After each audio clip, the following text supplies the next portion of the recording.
When the Liberty and Britannia silver medals and gold coins were announced by the US Mint, my first impression was these are the most unattractive designs to come out of the mint in recent memory. I had no intention of buying them. But that's just my opinion, which doesn't count for much in the grand scheme of things. Then I saw that the British Royal Mint has its own take on this design, which I think is much better. What about other stackers and collectors? Are they buying? The answer was surprising to me, and I think it will surprise you also. Let's get into it.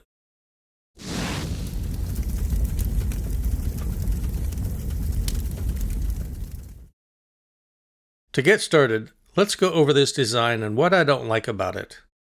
Here's the US Mint's listing, showing a price of $89 for a 1-ounce proof silver medal. Notice that the silver is not a coin, but a medal. The production limit is 75,000, which isn't going to be incredibly rare.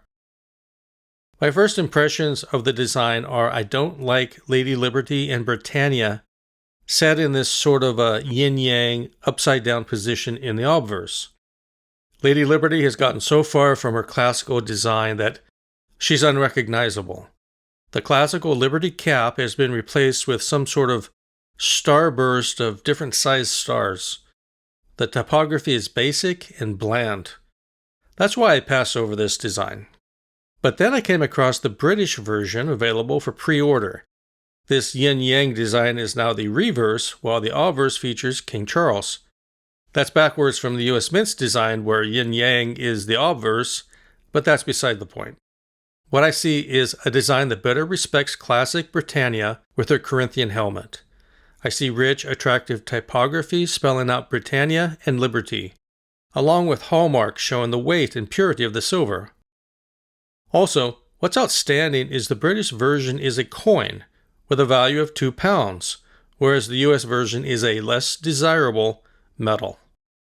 The gold US version, however, is a coin with a face value of $100. One final but very major difference is price. The Britannia coin can be found for less than $30, while the US Mint's proof medal is priced at $89. Now, let's get on to those sales numbers on the British versions. First up, we have a chart on silver. Over 6 days, I've logged sales volume on both the silver Britannia and Liberty coin, and the standard 2024 silver Britannia coin. This is a pre-release item which can have an initial spike in volume due to collector interest. The blue bars show that over 6 days, the daily volume initially matched Britannia volume, then continued to surge to nearly 5 times that of standard Britannia coins. This shows a significant early interest in this new Britannia design. The gold version shows a similar pattern, but with even stronger numbers. Over a period of 5 days this time, the volume for the gold Britannia and Liberty coin is nearly 8 times that of the standard gold Britannia. In all fairness, the standard gold Britannias are not good sellers in the US market, which is dominated by eagles, buffaloes, and maples. In comparison, the regular silver Britannias are very big sellers here due to their low premiums. Still, I think we can say there is a significant early interest in the gold version of the new British design. Early indications are that the British version of the Britannia and Liberty coins are a hit, which is not what I expected. I still don't plan on stacking these, the US or British versions, unless premiums are as low or lower than anything else out there. That's just how I roll. Let us know how you feel, and be sure to hit that like button if you found any of this useful. Thanks so much for sticking around until the end. If you're not already subscribed to the Pipeline newsletter, be sure to check it out.